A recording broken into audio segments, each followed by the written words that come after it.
अस्सलाम वालेकुम everyone, welcome to my YouTube channel. Hope से आप सब खैरियत से होंगे। तो आज जो है बायोलॉजिकल मेथड का नेक्स्ट स्टेप है, जो कि है समराइजेशन ऑफ रिजल्ट। पहले हमने जो है हाइपो ऑब्जर्वेशंस की, उसके बाद हमने हाइपोथेसिस बनाई। हाइपोथेसिस क्या थी? बेसिकली जो हमने ऑब्जर्व किया उसके बाद की हमारी स्टेटमेंट थी। उसके बाद हमने अपनी बनाई हुई हाइपोथेसिस में से डिडक्शंस की, यानी जो हमें फजूल बातें लगी हमने उनको कट कर दिया। उसके बाद जो हमारे पास हाइपोथेसिस बची उसका हमने एक्सपेरिमेंट किया। ठीक है, अब हमने एक्सपेरिमेंट कर लिया। अब हमने उसके बाद जो नेक्स्ट स्टेप है एक्सपेरिमेंट का, वो है समराइजेशन ऑफ रिजल्ट। तो समराइजेशन बेसिकली एक वर्ड है समरी, उसके जैसे ही है कि समरी में हम क्या करते हैं कि किसी भी टॉपिक में जो मेन बातें होती हैं उनको हम राइट कर लेते हैं। ठीक है, वो होती है समरी। इसी तरह हमारे पास जो इंफॉर्मेशन है, जो हमारे पास डाटा है, अब उसमें से हमने रिजल्ट निकालना है, तो इसको कहते हैं समराइजेशन ऑफ रिजल्ट। अब बुक में टर्म यूज हुई है कि एक्चुअल एंड क्वांटिटेटिव डाटा। अब क्वांटिटेटिव डाटा क्यों? कि हमने पढ़ा था कि क्वालिटेटिव डाटा जो होता है वो लेस एक्यूरेट होता है और क्वांटिटेटिव डाटा जो होता है वो ज़्यादा एक्यूरेट होता है। इसीलिए हमने जो अपना डाटा लेना है वो क्वांटिटेटिव फॉर्म में लेना है, यानी वैल्यूज़ की फॉर्म में लेना है, परसेंटेजेस की फॉर्म में लेना है। हमने क्वालिटेटिव डाटा नहीं लेना, हमने अपना क्वांटिटेटिव डाटा लेना है, एक्चुअल डाटा लेना है और उसमें से हमने अपना रिजल्ट निकालना है। उसके बाद है कि इंफॉर्मेशन के ग्रुप होते हैं।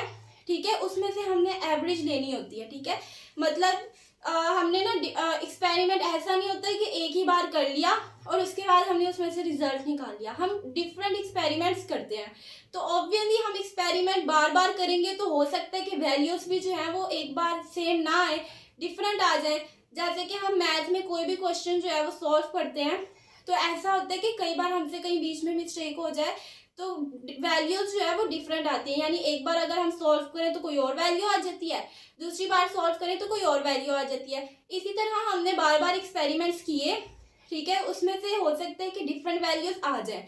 अब वो हमारे पास जो वैल्यूज हैं वो बेसिकली ग्रुप्स हैं इंफॉर्मेशन के, डाटा के। अब हमने उसमें से रिजल्ट निकालना है, किसी एक वैल्यू को एज अ रिजल्ट हमने चूज करना है। अब हमें क्या पता, अब हम अपनी मर्जी से तो कोई भी वैल्यू चूज नहीं ना कर लेंगे। ठीक है, तो उसको हमने इस मसले को सॉल्व करने के लिए हमने एवरेज लेना है। एवरेज सबको पता है कि क्या होती है, कि आप जितनी भी वैल्यूज होती हैं उनको सम अप कर लेते हैं और उसको डिवाइड कर देते हैं नंबर ऑफ वैल्यूज के साथ, तो उसको हम कहते हैं कि हमने एवरेज ले लिया। तो एवरेज हमने लेके अपना रिजल्ट निकालना है। और ये जो एवरेज होता है ये स्टैट्स की टर्म होती है। ठीक है, स्टैट्स एक सब्जेक्ट होती है, जैसे मैथ एक सब्जेक्ट है तो स्टैट्स भी मैथ की तरह ही होती है, उसकी ये टर्म है। यानी स्टैट्स जो होती है उसमें हम एवरेज लेते होते हैं। ठीक है, तो इसीलिए हम कहेंगे कि हमने जो अपना डाटा एनालाइज किया है, यानी अपने डाटे की जो जांच पड़ताल की है, वो स्टैट्स की टर्म को यूज करते हुए किया है। तो ये था समराइजेशन ऑफ रिजल्ट। उसके बाद है रिपोर्टिंग ऑफ रिजल्ट, कि हमने जो रिजल्ट निकाला है, अब ऐसा तो नहीं होगा ना कि हमने इतनी मेहनत की, हाइपोथेसिस बनाई, एक्सपेरिमेंट किया, उसके बाद रिजल्ट भी निकाल लिया, अब उस रिजल्ट को घर में फ्रेम तो नहीं करना ना। उस रिजल्ट को हमने पब्लिक को बताना है कि हमने ये ऑब्जर्वेशन की, हमने ये एक्सपेरिमेंट की और हमारा जो ये रिजल्ट निकला है। तो बेसिकली रिपोर्टिंग ऑफ रिजल्ट मतलब अपना जो रिजल्ट निकाला है उसको पब्लिक को बताना। ठीक है, ढिंडोरा पीट देना कि भाई मैंने ये काम किया है। अब वो हम कैसे कर सकते हैं? पहला स्टेप है कि साइंटिफिक जर्नल्स एंड बुक्स, यानी हम अपना जो रिजल्ट हमने निकाला, ये जो ऑब्जर्वेशंस की, उसको हम बुक्स में पब्लिश कर सकते हैं। ठीक है, जैसे अब हमारे पास डिफरेंट बुक्स होती है ना, उनमें डिफरेंट इंफॉर्मेशन होती हैं, इसी तरह कोई बुक पब्लिश करवा दो और उसमें अपनी जो है कोई भी आपने ऑब्जर्वेशन या रिजल्ट बनाया है उसको उस बुक में पब्लिश करवा दो। पहला तो ये स्टेप। दूसरा कि आप नेशनल और इंटरनेशनल मीटिंग्स में भी ऐसा कर सकते हो। ठीक है, नेशनल मतलब कौमी, इंटरनेशनल मतलब बैन अवी, कि आप नेशनल स्टेट पे या फिर इंटरनेशनल लेवल पे साइंटिस्ट की जो है कोई मीटिंग हो, उसमें आप अपनी बात कर दो। ठीक है, आपने कोई काम अच्छा किया है तो ऑब्वियसली आप जहाँ भी जाओगे आप बताओगे ना कि मैंने ये काम किया है। इसी तरह जैसे आप दोस्तों में भी अगर बैठते हैं कोई ग्रुप में तो आप बताते हैं सबको कि आज मैंने ये काम किया है। इसी तरह आप कोई नेशनल या इंटरनेशनल मीटिंग हो उसमें आप अपनी इस रिसर्च के बारे में बता सकते हैं। उसके बाद है सेमिनार्स। सेमिनार्स बेसिकली कॉलेजेस में, स्कूल्स में, यूनिवर्सिटीज में होते हैं कि किसी भी इंफॉर्मेशन के लिए अवेयरनेस फैलाने के लिए जो है एक टीम आती है, ठीक है। और जब मेरे स्कूल में सेमिनार्स होते थे मैं तो खुश हो जाती थी, क्योंकि पढ़ाई उस टाइम पे नहीं होती थी, ठीक है। तो सेमिनार्स, जैसे हमारे स्कूल में भी एक सेमिनार हुआ था कि सोशल मीडिया के लिए अवेयरनेस फैलाने के लिए एक टीम आई थी, हमें बताया था कि सोशल मीडिया को कैसे यूज़ करना है। इसी तरह फायर के लिए अवेयरनेस के लिए आए थे, बताया था कि फायर के एडवांटेजेस डिसएडवांटेजेस, इससे बचना कैसे है। तो इस तरह सेमिनार्स किसी कॉलेज में या किसी यूनिवर्सिटीज में हो तो उसमें भी आपकी इस इंफॉर्मेशन को बताया जा सकता है या आपकी इस रिसर्च को बताया जा सकता है। तो ये स्टेप्स कंप्लीट हो गए कि आपने रिजल्ट बनाया और उसके बाद अपना रिजल्ट जो है वो बताया सबको। अब इसमें एक साइड बॉक्स है कंट्रोल ग्रुप के बारे में। अब कंट्रोल ग्रुप क्या होता है? बेसिकली हम जब भी कोई एक्सपेरिमेंट करते हैं या रिसर्च करते हैं तो हम दो ग्रुप्स बना लेते हैं। एक ग्रुप होता है एक्सपेरिमेंटल ग्रुप, एक होता है कंट्रोल ग्रुप। हमने इन दोनों ग्रुप्स में जो है ना अपनी रिसर्च के लिए इन दोनों ग्रुप्स को यूज करते हैं, ठीक है। लेकिन जो हमने अपना एक्सपेरिमेंट करना होता है उसके लिए जैसे एग्जांपल दे देती हूँ मैं। एक होता है एक्सपेरिमेंटल ग्रुप और दूसरा होता है कंट्रोल। अब जैसे बुक में एक एग्जांपल है कि आपने रिसर्च करनी है कि प्लांट्स की जो फोटोसिंथेसिस है उसके लिए कार्बन डाइऑक्साइड जरूरी है या नहीं। ये एक एग्जांपल है कि हमने इसके बारे में रिसर्च करना है। आप फोटोसिंथेसिस पता है क्या होती है? एक प्रोसेस होता है जिसमें जो प्लांट्स होते हैं अपने लिए फूड बनाते हैं, उस प्रोसेस को हम कहते हैं फोटोसिंथेसिस, ठीक है। अब उसमें कार्बन डाइऑक्साइड की जरूरत होती है।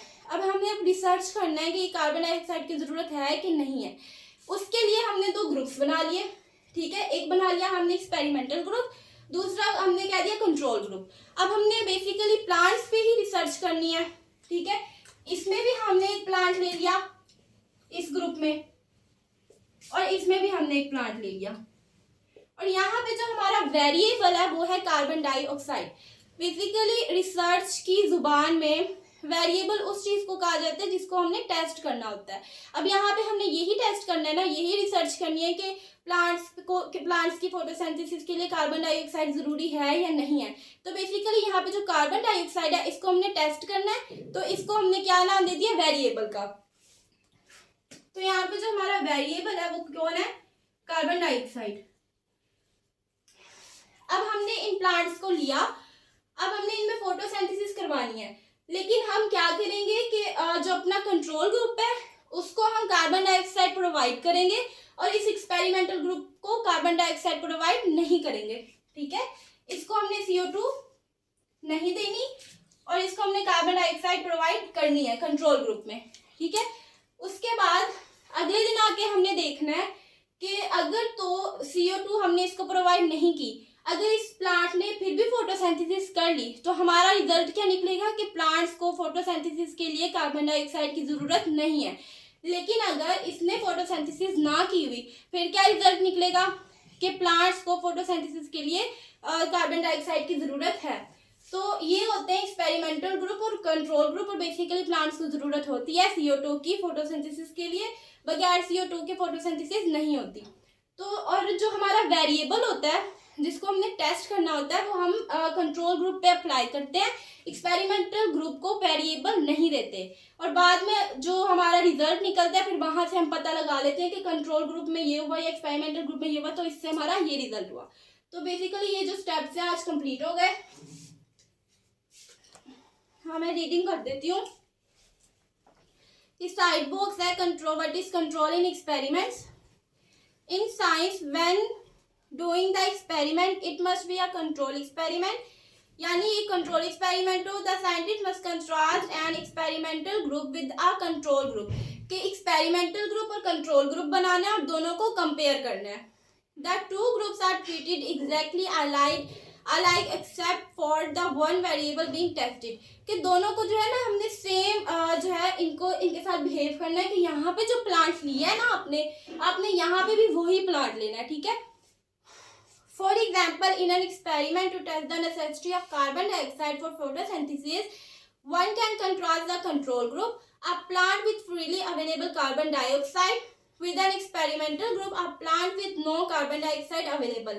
कि यहाँ पे उसने एग्जाम्पल दी हुई है कि अगर आपने ये चेक करना है कि कार्बन डाइऑक्साइड की ज़रूरत है या नहीं, तो आपने 2 प्लांट्स लेने हैं सेम, ठीक है। एक को आपने कार्बन डाइऑक्साइड दे देनी है कंट्रोल ग्रुप में, और एक्सपेरिमेंटल ग्रुप में आपने कार्बन डाइऑक्साइड प्रोवाइड नहीं करनी। The necessity of carbon dioxide will be proved when photosynthesis occur in the control group and doesn't occur in the experimental group. तो ये जो हमारी रिसर्च थी ना कि कार्बन डाइऑक्साइड की ज़रूरत है या नहीं, ये प्रूव हो जाएगी जब फोटोसिंथेसिस इसमें हुई होगी और इसमें नहीं हुई होगी। तो हमें पता लग जाएगा कि हमने इसको कार्बन डाइऑक्साइड नहीं दी तो इसका मतलब कार्बन डाइऑक्साइड की ज़रूरत है, बगैर कार्बन डाइऑक्साइड के प्लांट फोटोसिंथेसिस नहीं करेगा, ठीक है। उसके बाद है summarization of results. Biologist gather का मतलब होता है इकट्ठा करते हैं actual quantitative data from experiments, के वही क्वांटिटेटिव डाटा और एक्चुअल डाटा कहाँ से, एक्सपेरिमेंट से। Data for each of the groups are then averaged and compared statistically, यानी कि उसको जो है हम वही उसकी एवरेज ले लेते हैं और उसको कंपेयर करते हैं। To draw conclusion biologist also uses statistical analysis. Statistical का वर्ड क्यों यूज हुआ है, क्योंकि एवरेज जो है वो स्टैट्स की टर्म है, इसीलिए हमने यहाँ पे स्टैट का वर्ड यूज किया है। उसके बाद है reporting the result. Biologist publish there findings in scientific journals and books, के वही बुक वाली बात होगी कि उसको पब्लिश करवा सकते हैं, या फिर in task at national and international meetings, के नेशनल या इंटरनेशनल मीटिंग्स में जो आप अपनी इस बात को रख सकते हैं, या फिर seminars and colleges and universities, ये किसी सेमिनार में भी आप अपनी इस बात को बता सकते हैं। Publishing of results is an essential part of scientific method. जो रिजल्ट को आपने पब्लिश किया है ये एसेंशियल होता है, ठीक है, ये जरूरी होता है। ये एमसीक्यूज भी आ सकता है कि what is the essential part of scientific method. तो रिपोर्टिंग का रिजल्ट, अब ये क्यों एसेंशियल होता है कि आपने अगर कोई भी आपने बेसिकली जो ऑब्जर्वेशन की या रिजल्ट बनाया वो क्यों बनाया, किसी बायोलॉजिकल प्रॉब्लम को सॉल्व करने के लिए। और आपने बायोलॉजिकल प्रॉब्लम क्यों सॉल्व करनी थी, पब्लिक के भले के लिए। अब आपने बायोलॉजिकल प्रॉब्लम सॉल्व कर लिया, कोई रिजल्ट बना लिया, उसके बाद आप अपने रिजल्ट को अपने पास रखें तो उसका तो कोई फायदा नहीं ना होगा, ना पब्लिक को कोई फायदा होगा ना आपको कोई फायदा होगा, क्योंकि आपने जो बायोलॉजिकल प्रॉब्लम सॉल्व की थी वो पब्लिक के लिए थी। उसके बाद it allows other people to verify the results और apply the knowledge to solve other problems. अब आपने अपना जो रिजल्ट निकाला है उसको जो पब्लिक किया है, ठीक है, अब इससे क्या होता है, रिजल्ट निकालने से ये होता है कि आप दूसरे साइंटिस्ट को भी मौका मिल जाता है कि आपकी उस रिजल्ट के पर मजीद एक्सपेरिमेंट करें, ठीक है, कि आपके इस रिजल्ट में कहीं पे कोई गलती है, या कोई भी साइंटिस्ट जो आपकी इस गलत बात को गलत प्रूफ करने के लिए कोशिश करेगा। तो ये थे बायोलॉजिकल मेथड्स के स्टेप्स।